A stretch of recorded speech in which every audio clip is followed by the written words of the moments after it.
Un homme marié qui demande à cette maîtresse, car il a des soupçons d'infidélité vis-à-vis de sa maîtresse, dans le nom de sa femme, de passer un test du polygraphe. Si la femme avec qui il trompe sa femme le trompe, il va rester avec sa femme. Si elle dit la vérité, il va quitter sa femme et donc aller avec cette maîtresse. Bonjour, Rémi Madère, je suis polygraphe. Mon métier, c'est de détecter les mensonges. Et aujourd'hui, je vais vous parler un petit peu de mon métier qui est peu commun sur Néo. Le polygraphe va analyser les réactions psychophysiologiques d'une personne sur 3 critères différents. La respiration, la transpiration et le rythme cardiaque. Grâce à ces 3 critères, on va pouvoir déceler si une personne ment ou dit la vérité.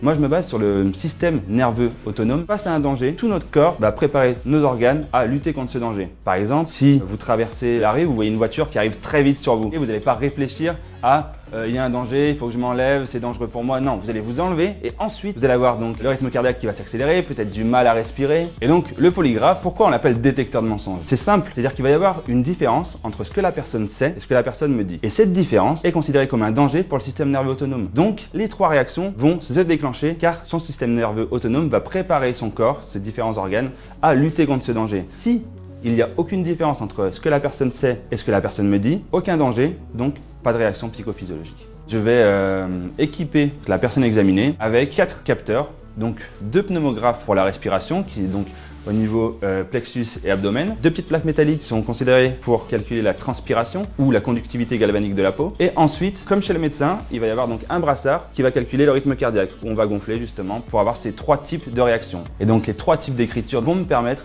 d'analyser ces graphiques et ensuite, grâce à ces graphiques, d'avoir la conclusion du test, savoir s'il y a eu tromperie détectée ou tromperie non détectée. Avant, on avait l'habitude de l'ancien polygraphe analogique avec les écritures d'un papier qui sortait. Et maintenant, les écritures vont apparaître directement sur l'ordinateur.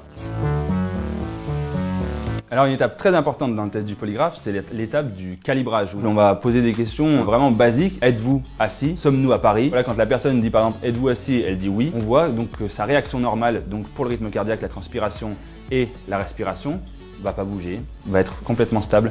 Et bien donc du coup dans mes questions, je vais mettre des stimulus qui vont permettre de faire réagir la personne. Et donc si son corps considère un danger dans mon stimulus, il va y avoir une réaction. Donc à chaque fin de question, je vais attendre environ 15 secondes pour pouvoir enregistrer sa réaction et ensuite pour moi, ce sera plus facile pour analyser les graphiques. Si je vous donne un exemple de question avec un stimulus pour un vol en entreprise, c'est est-ce que vous avez participé au vol de... Et donc si la personne, suite à cette question, nie tout en bloc et qu'elle a effectivement participé au vol, il va y avoir une grosse réaction. J'ai souvent des clients qui me disent « Mon mari, c'est un très grand manipulateur, il va vous tromper, c'est sûr, il est entraîné. » Résultat, finalement, ce genre de client, c'est ce qui est le plus facile à déterminer, à déceler la vérité du mensonge. C'est-à-dire qu'il va tellement rentrer dans son jeu d'acteur, comme on en parlait tout à l'heure sur le danger, sur le système nerveux autonome, son corps va réagir encore plus que si il était totalement naturel. Donc clairement, je vais avoir des grosses réactions et la personne ne peut pas me tromper du tout.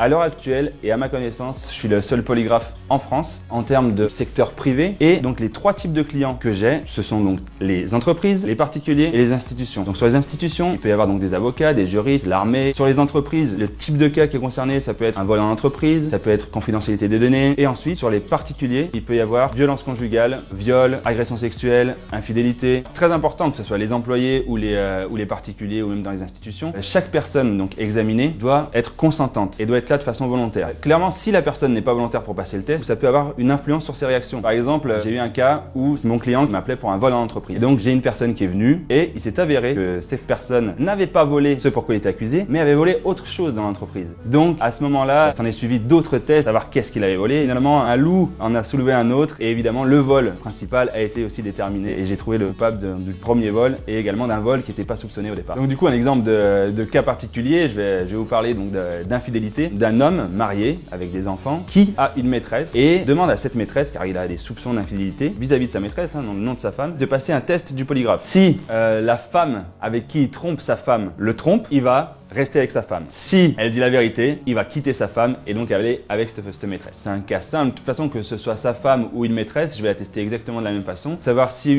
eu des comportements d'infidélité ou pas. Et conclusion, elle ne l'avait pas trompé.